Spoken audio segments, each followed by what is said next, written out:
Hello, my name is Emma Kern.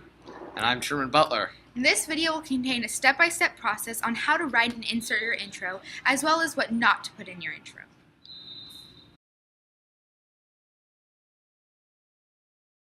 Hi, I'm Truman Butler, and I will be talking to you about teaser. Now, your teaser is extremely important to your piece. One of the more essential parts, actually. No one likes a piece that just starts off with an intro. Now, a teaser is a section of your actual piece that you're performing that you say before your intro to provide exposition to the plot line of your story. It's very important that you have one. Now, what is a teaser?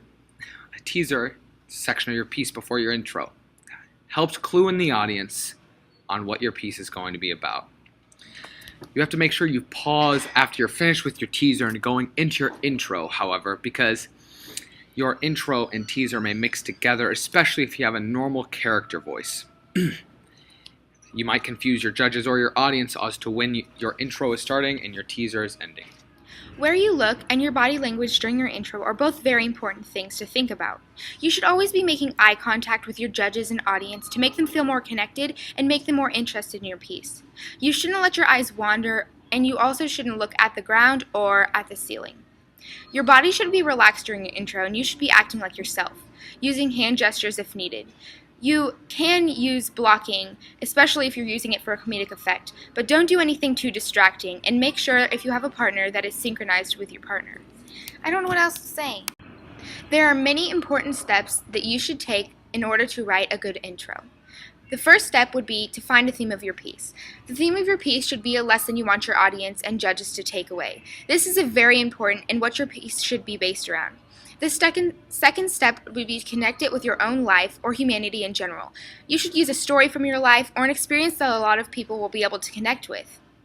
Third, you should write out a thoughtful connection in a speech-like manner.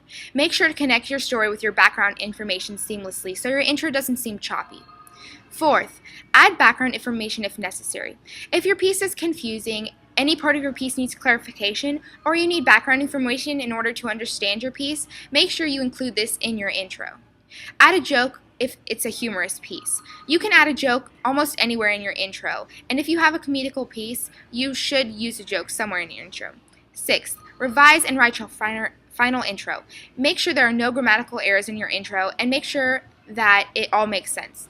Seventh, rehearse as much as you can. Your intro should be very well memorized, and you should be completely comfortable saying it.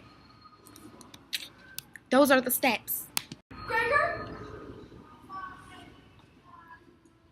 When we were kids, we always imagined to be something different. A cop, a robber, a monster.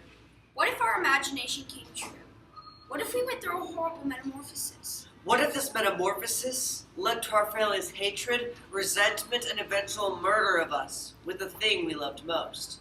This family reveals the extremely vicious side of the human being and leaves us to question. Who is the real monster? Our imaginations, ourselves, or the ones we loved most? In The Metamorphosis by Franz Kafka.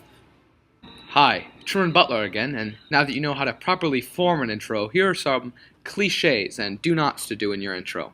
First, do not improv, much like I am in this video right now. Second, do not stumble over your words. Make sure you have your intro memorized and have rehearsed it many times. If you find yourself saying ums and other fillers as long as informal language, stop your intro and try to close it off as soon as you can. Second, don't make it too long or too short.